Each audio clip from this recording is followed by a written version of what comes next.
Joy and striving are not in the same ballpark. Heavenletter number 5617. April 11, 2016. The life you desire does not come from extreme effort.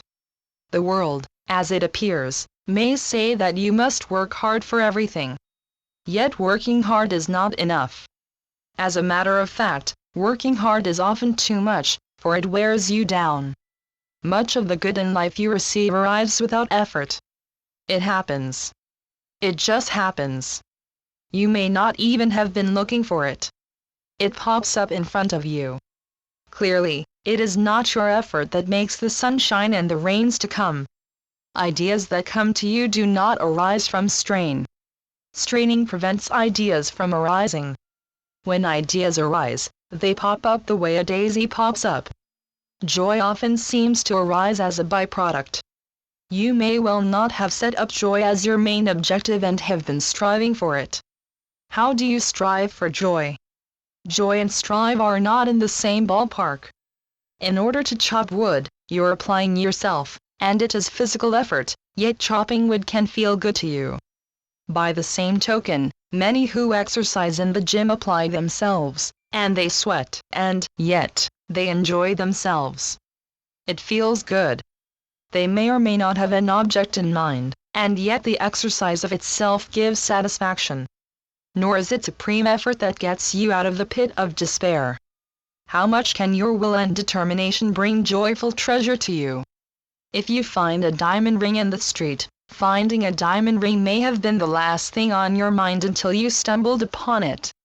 You may work hard at finding a new job, yet when you find a new job, and one you like, it was easy. You may have worked very hard at finding work, and yet, at some point, you may have met someone on the train who had a job opening in his company and was looking for the right person for the job, and he auspiciously finds you, and, auspiciously, your new job falls in your lap. There are no accidents. You may be looking for something on your left, and it appears on your right. Of course, you may have to work hard to get a good grade in geometry in high school. Someone else may not have to study at all. It comes easily to one and not to another. If you work very hard at studying, you make this decision to work hard for a good grade. We could call that outer motivation.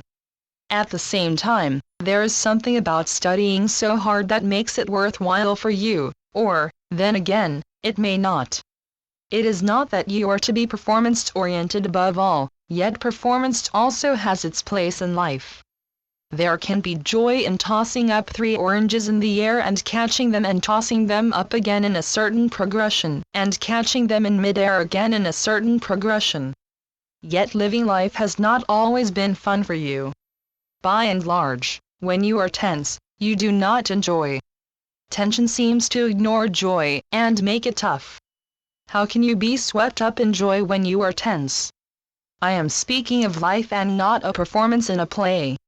Of course, you can be tense at giving a speech and do very well, so, after the fact, you enjoy remembering the occasion for years to come.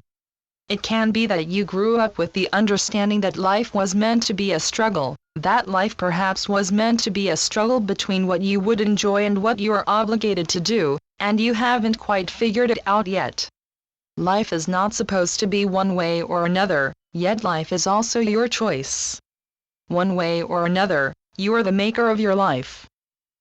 Channeled by Gloria Wendroff.